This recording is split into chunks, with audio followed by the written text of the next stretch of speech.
여러분 안녕하세요. 문은서 목사입니다. 이 시간에는 잠언 신화강의 29번째 시간으로 잠언 7장 10절로 27절의 말씀을 통하여 어리석은 자를 유혹하는 음녀라는 주제하에 함께 은혜 나누겠습니다. 먼저 10절에 보겠습니다. 그때의 기생의 옷을 입은 간교한 여인이 그를 맞으니 라고 10절에 기록을 하고 있는데, 본절에 나오는 이 여자는 기생이 아니고 음녀로서 남편이 있는 여자를 말합니다. 남편이 있음에도 불구하고 음란한 행동을 하는 여자를 뜻하는 단어입니다. 여기서 우리가 깨달아야 할 것은 우리가 죄의 유혹에 빠져들게 되면 꼭 죄를 지켜야 하는 사람을 만나게 된다는 사실입니다. 그래서 우리의 마음을 다스려 나가야 한다는 것이지요. 죄의 유혹이 올 때마다 말씀의 검으로 나의 마음의 육신의 욕망을 잘라야 합니다. 육신의 욕망을 이기는 자가 바로 믿음의 사람입니다. 세상 정욕을 이기지 못하면 하나님의 사람이 될 수가 없고, 세상이 주는 것을 이기지 못하면 육신에 속한 자가 되고 마는 것입니다. 우리는 본절에서 우리가 죄를 짓고자 하는 마음을 다스리지 못하면 그야말로 우리를 망하게 하는 음녀를 만나지만, 성경의 음녀는 사탄의 조종을 받는 자를 말씀합니다. 그러나 하나님이 주신 은총에 늘 감사하면서 살아가는 사람은 은혜의 길로 걸어가게 되는 것이지요. 우리는 음녀가 조종하는 길로 가서는 안 되고 하나님께서 열어놓으신 은혜의 길로 걸어가야 합니다. 하나님은 우리 앞에 첩경을 열어놓기를 원하십니다. 여러분, 하나님은 우리 앞에 모든 길에 장애물을 없애시기를 원하십니다. 여러분은 형통의 길로 걸어가시기를 바랍니다. 그러면 유혹이 올 때 대처 방법이 무엇이냐? 크게 두 가지로 제가 말씀을 드린다면, 첫째, 말씀으로 싸워 이겨야 합니다. 그래야 영적인 승리자가 되는 것이지요. 그리고 두 번째로는 성령의 인도를 받아야 합니다. 그래야 육신의 소욕을 이길 수가 있다고 갈라디아서 5장 16절로 18절과 요한일서 5장 4절에 세상을 이기는 이김은 이것이니라 곧 믿음이라, 그렇게 성경은 기록을 하고 있습니다. 11절에 보면 이 여인은 떠들며 완악하며 그의 발이 집에 머물지 아니하여 라고 기록을 하고 있는데, 음녀는 조심성이 없고 완악하고 패역하며 잠시도 집에 머물러 있지 못한다는 것입니다. 남자건 여자건 집 밖을 돌면 유혹을 받을 수밖에 없습니다. 무장하지 아니하면 유혹을 받을 수는 없는 것이지요. 특히 여아를 둔 부모님은 집 밖으로 돌지 않도록 일찍부터 철저히 잘 가르쳐야 합니다. 성격상 집에 가만히 있지 못한다는 핑계로 괜히 돌아다니지 않도록 일찍부터 가르쳐야 된다는 것이죠. 그래서 자녀 교육은 어린아이 때부터 하라는 것이 성경 아니겠습니까? 믿는 자는 언제든지 하나님께 주신 가정이라는 울타리에 만족할 줄 알면서 하나님께서 기뻐하시는 삶의 방향으로 나가야 합니다. 이런 교훈을 본문에서 우리는 받을 수 있는 것이지요. 가정은 하나님이 주신 축복의 현장입니다. 그래서 가정을 지키는 것은 나의 행복을 지키는 비결입니다. 가정이 무너지면 모든 삶이 다 무너지고 마는 것입니다. 그래서 마귀는 우리의 가정을 무너뜨리려고 호시탐탐 노리고 있는 것입니다. 그래서 우리는 가정을 무너뜨리는 작은 여우를 잡아야 합니다. 그 여우를 잡는 유일한 비결은 말씀으로 무장하는 것이지요. 12절에 보면 어떤 때에는 거리, 어떤 때에는 광장, 또 모퉁이마다 서로 사람을 기다린다고 말씀하고 있는데, 음녀는 귀중한 시간에 괜히 이 거리 저 거리 쏘다니는가 하면 광장 모퉁이에 서서 같이 죄 지을 사람을 찾아 기다린다는 것입니다. 여기에 걸려들면 안 되는 것이지요. 이같이 음녀는 우리의 행복을 깨뜨리기 위해 항상 유혹할 준비가 되어 있다는 것입니다. 그러므로 믿는 자는 마귀에게 틈을 주지 않기 위해서 항상 삶이 깨끗해야 합니다. 그리고 말씀으로 무장하는 무장력이 있어야 합니다. 특히 육신을 더럽히면 안 된다는 것이지요. 13절에 그 여인이 그를 붙잡고 그에게 입맞추며 부끄러움을 모르는 얼굴로 그에게 말했다고 기록을 하고 있는데, 사람이 어찌 금방 만나서 사랑한다는 말을 하며 입을 맞출 수가 있겠습니까? 그런데도 음녀는 육적인 쾌락에 잡혀 이런 행위를 서슴지 않게 행한다는 것이지요. 서슴지 않게 한다는 것입니다. 지금도 육신의 쾌락을 위해서 부끄러움도 모르는 여자들이 얼마나 많은지 모릅니다. 3000년 전에 부끄러움을 모르는 여자나 지금 부끄러움을 모르는 여자나 다를 바가 없습니다. 3000년 전에도 이런 일들을 하고 있었다는 것이지요. 사람이 성적으로 타락하면 부끄러운 줄도 모르고 살아가게 되어 있습니다. 죄가 죄됨을 모른다는 것이지요. 여러분, 믿는 자는 어떤 사람입니까? 죄가 죄됨을 아는 사람입니다. 그래야 회개할 것이 아니겠습니까? 14절에 보면 내가 화목제를 드려 서원한 것을 오늘 갚아노라 라고 기록을 하고 있는데, 그 음녀가 남자를 붙잡고 하는 말이 화목제를 드려서 서원한 것을 갚았으니 함께 즐기자고 한다고 그렇게 유혹을 한다는 것이지요. 화목제를 드리게 되면 넓적다리 하나와 가슴팍 하나를 제사장에게 드리고 기름은 태우고 피는 뿌리고 그 나머지는 삶아서 친구들과 같이 나누어 먹습니다. 그렇게 지금 자기 집에는 음식이 풍성하게 있으니 같이 가서 실컷 먹으면서 즐기자고 했다는 것입니다. 이같이 음녀는 종교적인 의무를 다하는 자라는 것을 강조함으로써 자신의 부도덕함을 위장하려 했던 것입니다. 참 유혹하는 방법이 다양하지 않습니까? 그러니 자기 자신을 다스리지 못하고 자기 마음을 다스리지 못하고 하나님의 말씀으로 무장하지 않는다면 넘어갈 수밖에 없지 않겠습니까? 오늘날로 말하면 타임 크리스찬 또는 형식적인 이름만 가진 교인.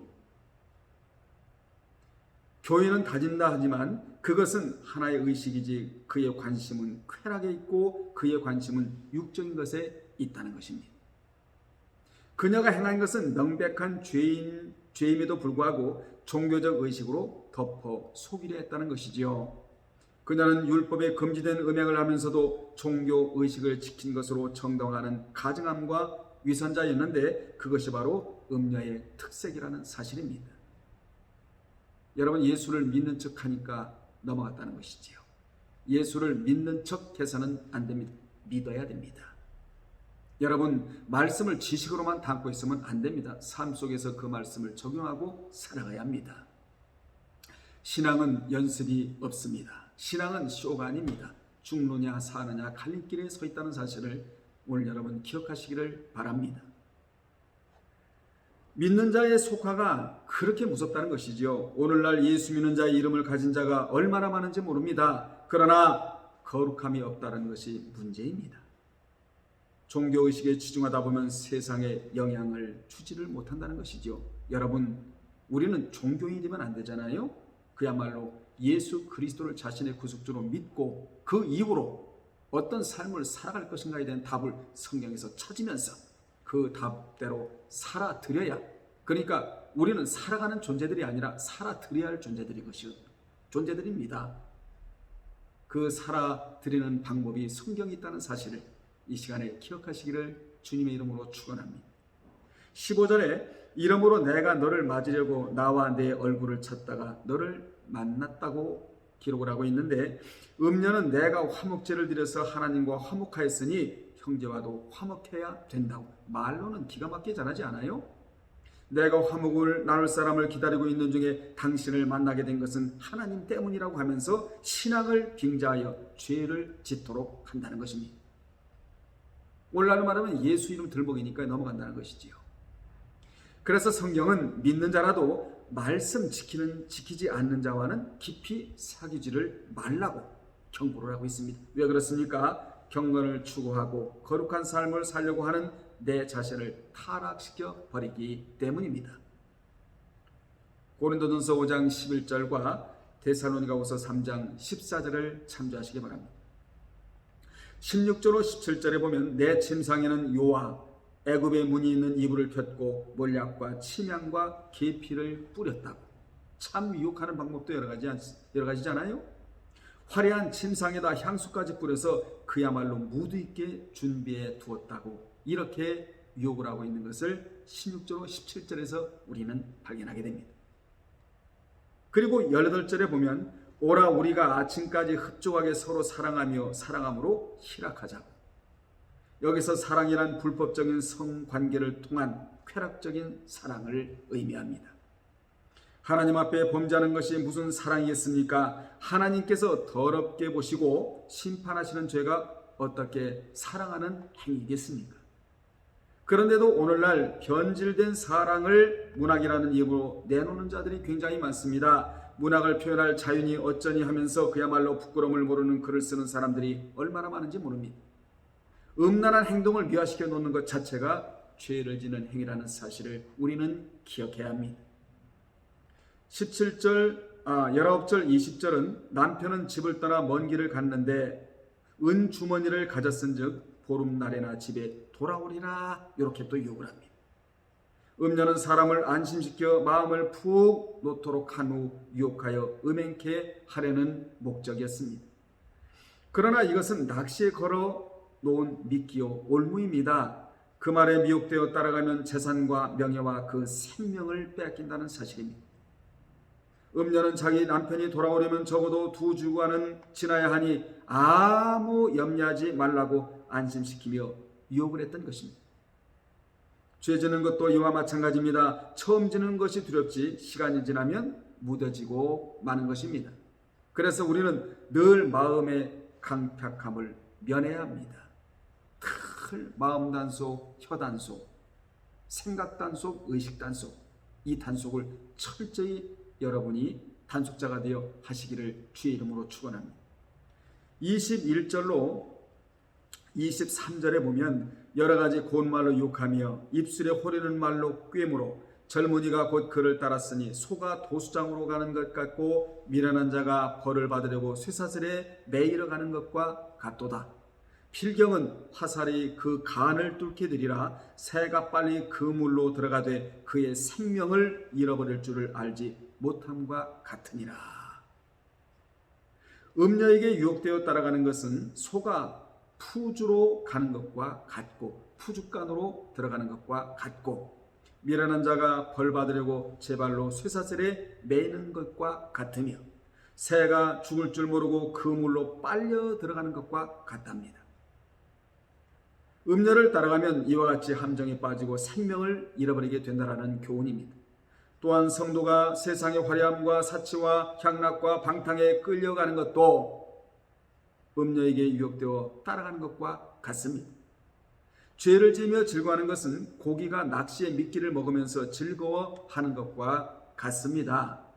음행의 죄가 얼마나 무서운지 화살이 날아와서 간에 꽂혀 죽는 것과 같은 결과를 초래하고 만다고 이렇게까지 기록을 하고 있습니다.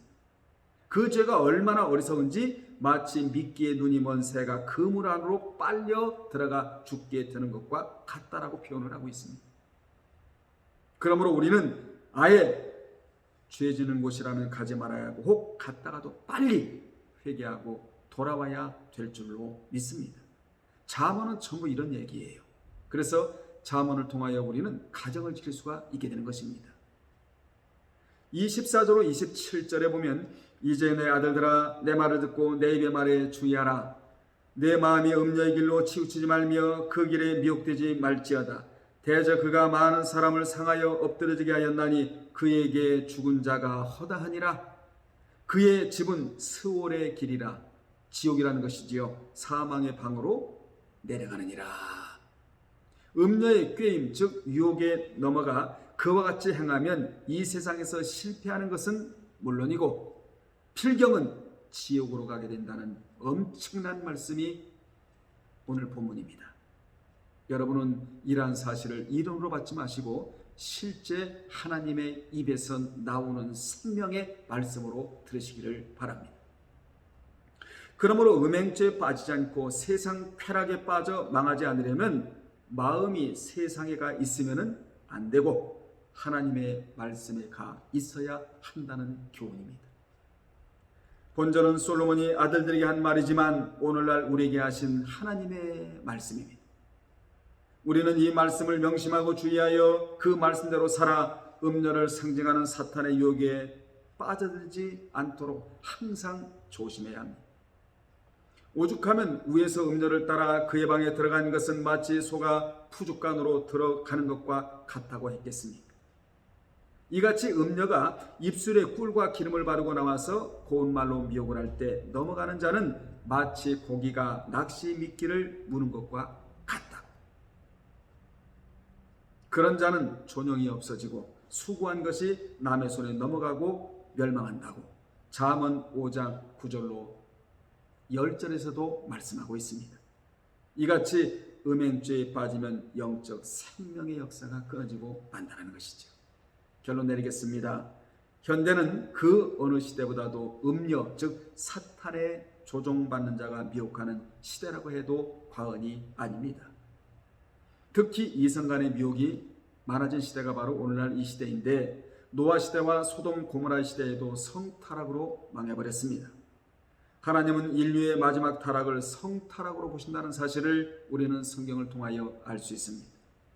삼손도 음녀인 들릴라에게 넘어가 결국 원수에게 결박을 당하고 눈이 뽑히고 맷돌을 돌리다가 죽고 말았지 않습니까? 그렇다면 음행을 이기는 방법은 무엇입니까? 첫째, 그 장소를 피하는 것입니다. 고린도전서 6장 18절을 참조하시기 바랍니다.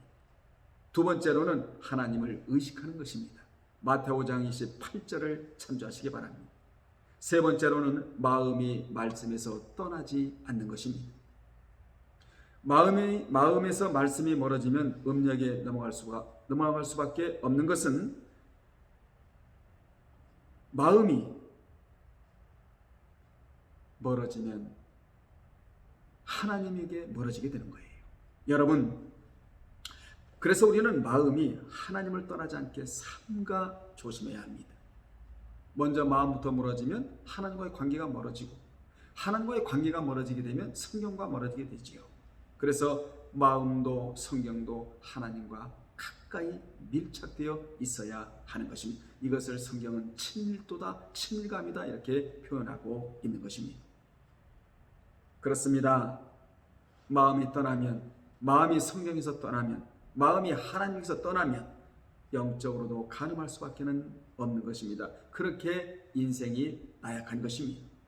여러분은 마음이 말씀에서 떠나지 않으므로 자신을 지키고 명예를 지키며 재물을 지키는 분들이 되시기를 주님의 이름으로 축원합니다. 다음에 또 전해드리겠습니다. 주님 안에서 평안하십시오.